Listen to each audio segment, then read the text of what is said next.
And now at 5, ready to serve and protect. 19 new officers now are heading to the streets of Indianapolis. Why IMPD says there's still a huge need to fill the ranks. Wind advisories in place. Those wind advisories mean gusts could be as high as 50 to 55 miles per hour.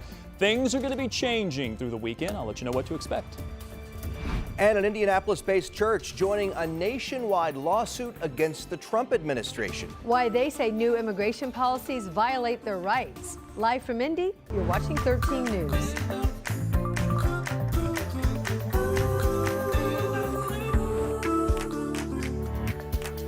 They're taking their oath. More than a dozen new officers joining the ranks now officially today of the Indianapolis Metro Police Department. 19 recruits graduated from the IMPD Academy today, and they are headed straight to the streets for field training. Good evening. Thanks for joining us tonight at 5. I'm Dustin Grove in for Felicia Lawrence. And I'm Anne-Marie Tiernan. Now, despite those 19 new officers, IMPD says you add it up, and they're still short by around 300 officers. That is a big number. Rich Nye looked into it today. They discharged my duties as a patrol officer. The Indianapolis Metropolitan Police Department 30th recruit class took the oath of office and received their badges as officers. I wanted to add just a little bit of peace, if I can, to the world and help people on their worst day and show up and be there for them. And also change the stigma that people have about police officers, that we're just like mean people, rude people. We just have, egos and want power and authority, and we're not just that. We actually want to help people. These officers just completed 28 weeks of training here at the Academy and now begin 20 weeks of field training, learning from officers out on the streets of Indianapolis. IMPD employs about 1,400 officers, but that's 300 officers short of the budget goal. This class of 19 does not change the deficit. We're just treading water right at this point. That's why we're going to continue to recruit. We're going to continue to show why Indianapolis is the best trained. It's a great city. Why wouldn't you want to live here? We just signed a substantial labor agreement that I think compensates our officers appropriately for working in this city under the conditions that we ask them to work in. The Indianapolis FOP president says IMPD must recruit officers from other agencies and surrounding communities to replenish the ranks of IMPD. Every single person who calls this city home will rely on you. The serving part is something that I feel like is just in my DNA. So I've done so many years of service, customer service, just helping people. And this lets me do it in a more personal manner, being able to actually go out to serve the community, but I'm also there to protect them as well because they're calling for us for help. And IMPD is calling for help for more officers. In Indianapolis, Rich Nye, 13 News. So the new contract ratified late last year gave IMPD officers a 24% raise and boosted the starting salary to about $72,000 a year. 5:02 weather, a big story right now. It's a windy drive home on this evening rush as we take a live look of downtown Indianapolis right now. Looks nice. A wind advisory, though, for central Indiana. It was supposed to expire at 7. It's now extended until 10 o'clock. We've seen some really strong wind gusts over the last couple hours, Robin. We're not just bracing for wind, but big temperature changes, too. Huh? Right, Yeah. 64 right now, but it's going to drop big time. Brace yourselves. The wind is, of course, the big weather maker today, but it's really what's driving our temperatures. It's driving them up right now. It's going to drive them way down for tonight. Wait until you see, wait until you see this big temperature drop that we're looking at here. We're talking about 60s currently, mid 60s, even 67 for Terre Haute. But those lines that you see on the screen behind the temperatures, these are really the most important part of the forecast because this out of the south and west is what's helped to warm the temperatures up. The sun angle isn't terribly strong this time of year, so the sun is certainly helping to move the temperatures, but really the wind is what's driving our forecast. Eventually that wind's going to shift.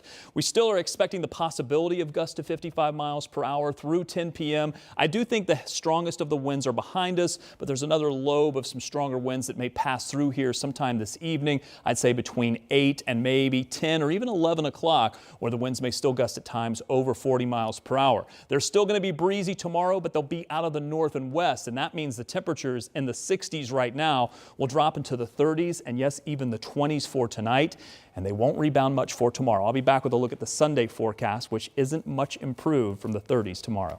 All right. Rob, thank you. Tonight, an Indianapolis-based church is joining a national lawsuit against the Trump administration. They say the recent immigration policy change violates their long-standing rights. Samantha Johnson now breaks down this 80-page lawsuit. Last month, the federal government rescinded an old immigration enforcement policy that kept agents out of what it called sensitive locations, places like schools and churches. Now, more than a dozen churches across the country have come together to say that rescission goes against their fundamental belief that, quote, every human being, regardless of birthplace, is a child of God, worthy of dignity, care, and love. The lawsuit claims the move from the Department of Homeland Security violates churches' rights under the Religious Freedom Restoration Act and under the First Amendment. Reverend Terry Hord Owens is the general minister of Christian Church Disciples of Christ based here in Indy. She shared this message with her congregation. We don't take this step lightly, but this extreme action from the federal government challenges a foundation of our faith and threatens to shatter our consecrated spaces. Now, this can be a lot to digest, so we've linked the policy changes, what it means for immigration agents, and this new lawsuit. We've got that for you right now at WTHR.com. Tonight, a Purdue University student is facing rape charges after an alleged assault near campus. Police say it happened last Friday at an apartment located off of River Road. Court documents say that a woman told police she was at Brothers with a friend when Vincent Limbo approached them. At some point during the night, she says her friend left the bar, taking the woman's phone and purse with her. That's when she says Limbo invited her to his apartment to charge his phone and call the friend. Then she was allegedly hit and sexually assaulted. Limbo is facing rape charges, and Purdue University confirms to 13 News he is now banned from Purdue's campus while this investigation continues. His trial is now set for this July. A major milestone tonight for Indigo's Blue Line. Earlier today, dozens came out to break ground on that project. It is a massive one. It will be the third, and it will be the largest bus rapid transit line that we have in Marion County. Tonight, our Lauren Kostick shares what we all need to know ahead of this big construction project. In a crowded room in Irvington Friday, Indigo leaders celebrated the official groundbreaking of its new bus rapid transit line. The Blue Line comes after years of planning and even some pushback from the State House and Irvington businesses. It's divided into 12 sections spanning 24 miles. It will connect Cumberland on the east side to the airport on the west side, with 30 stops in between, replacing one of Indigo's highest ridership routes. The project will also bring miles of repaved roads, new sidewalks, and crosswalks. Even if you don't ride the bus, you're going to see the benefits of the Blue Line investment. I mean, we're putting $370 million about into this corridor. Construction will first start in downtown, Irvington, and Cumberland. Indigo said there will be lane closures, but plan to maintain at least one lane of traffic through all of the areas. The goal is to finish up in 2028. In Irvington, Lauren Kostick, 13 News. As Lauren said, construction is going to last for years, and we have a map of the estimated timelines and the detours as construction gets underway. It's all on our website right now. If you'd like to peruse those documents, just head to WTHR.com.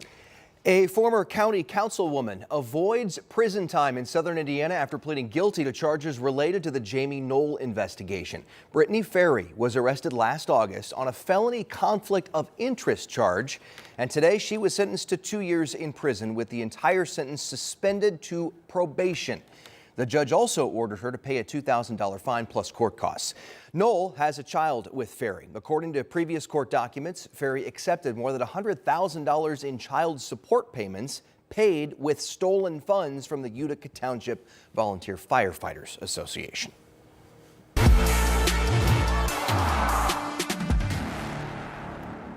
Today is day 2 of the NFL Combine, and today defensive backs and tight ends are showing off their skills, hoping for a shot at the big time in the pros. Big time job interview over the next 4 days. One of the biggest days of the Combine is coming up tomorrow. That's when quarterbacks, wide receivers, and running backs will be on the turf at Lucas Oil Stadium. Among tomorrow's hopefuls are quarterbacks Curtis Rourke Recognize that face, right? From Oh, big IU. time. And this guy, too, Riley Leonard from Notre Dame.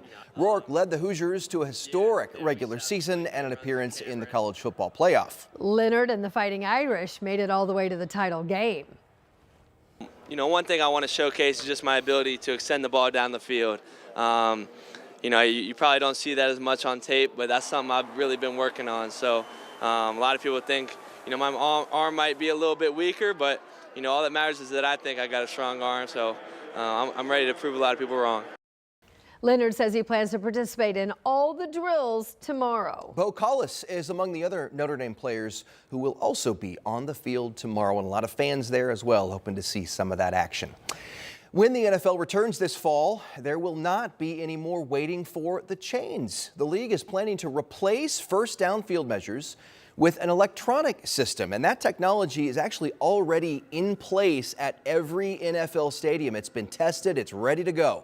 The new system will reduce the time needed to determine a first down from 75 seconds to about 30 seconds, and the NFL is also considering a change to overtime rules for regular season games. The new rule would guarantee each team one offensive possession, just like in the postseason. Right now, a team can win on opening possession without the other team ever having a chance. More on that as we learn about it.